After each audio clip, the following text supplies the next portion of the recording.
হয় নাই, জমি হারাইছেন, মালামাল হারাইছেন, সম্মান হারিয়েছেন, মামলা খেয়েছেন, জেল খেটেছেন, অনেকেই এখানে আছেন। আমি এটা বিশ্বাস করি, আমি জানি। আমি 7টা ইউনিয়নের খবরই আমি রাখি, যেহেতু আমি সাধারণ সম্পাদক হিসেবে আমার দায়িত্বটা আছে। আমি প্রত্যেক ওয়ার্ডের খবর আমি রাখি। তো সেই হিসেবে আপনাদের প্রতি আমার প্রথম অনুরোধ, যেই ওয়ার্ডে আছেন সেই ওয়ার্ডে অন্য কোনো ভোট থাকবে না। বিএনপিকে তারা ভোট দেবে। কেন দেবে? কাজটা আপনার, কাজটা আপনাদের, আমাদের সকলের। এই কারণে যে বিএনপি একটি সাধারণ মানুষের আস্থার জায়গা, সেই কাজটা বিএনপি করে।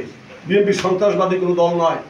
বিএনপি জাতীয়তাবাদ, এদেশের মানুষের সকল স্বাধীনতা, সকল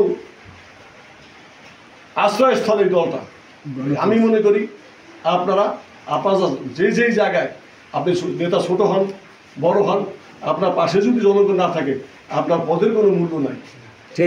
আমি নেতা, আমি হাঁটতেছি, আমার বক্তব্যে মানুষ আসে না, আমার দাওয়াতে মানুষ আসে না, কিসের নেতা আমি? আমার কোনো মূল্য নাই। কাজে আমি বিশ্বাস করি আমি যে কাজটা করবো সেই কাজটা যদি জনমুখী হয়, সাধারণ মানুষের উপকারের জন্য হয়, দুঃসহ মানুষের পাশে আমি দাঁড়াতে পারি, তাহলে মানুষ আমাকে বিশ্বাস করবে এবং বিশ্বাস করে বিএনপিকে ভোট দেবে। ইনশাআল্লাহ ভোট দিলে এদেশের মানুষের এদেশের মানুষের সকল সমস্যা বিএনপি দেখবে। এই বিশ্বাসটা যদি মানুষ করতে পারে, আপনারা সেই কাজটাই করবেন যে মানুষের কোনো ক্ষতি না হয়, জানমালের নিরাপত্তা বিএনপি দেবে।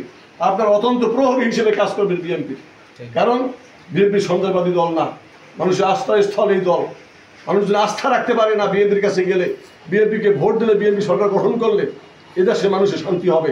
এদেশের মানুষ এই জনপদে আমরা শান্তিতে থাকবো। একদম খেটে খাওয়া মানুষ, তার কোনো দল নাই।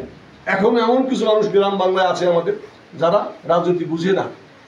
তারা তাদের পেটের দায়, গরিব মানুষ কষ্ট করে কাজ করে সংসার চালায়। তাকেও বুঝাতে হবে বিএনপি ক্ষমতায় গেলে আপনাদের কষ্ট করতে হবে না। আল্লাহ হোক, আপনাদের পাশে আমরা থাকবো। কিছু দিতে পারি বা না পারি, দল ক্ষমতায় গেলে নিশ্চয়ই আপনাদের জন্য আমরা কিছু করবো। কিন্তু এখন কিছু না পারলেও ওই মানুষটা সুখে দুঃখে আপনাদের পাশে থাকতে হবে। একটা মানুষের প্রতি অত্যাচার হয়েছে, তার পাশে গিয়ে দাঁড়ান, তাকে সহযোগিতা করেন, তাকে আশ্রয় দেন। এইটা বিএনপির কাজ।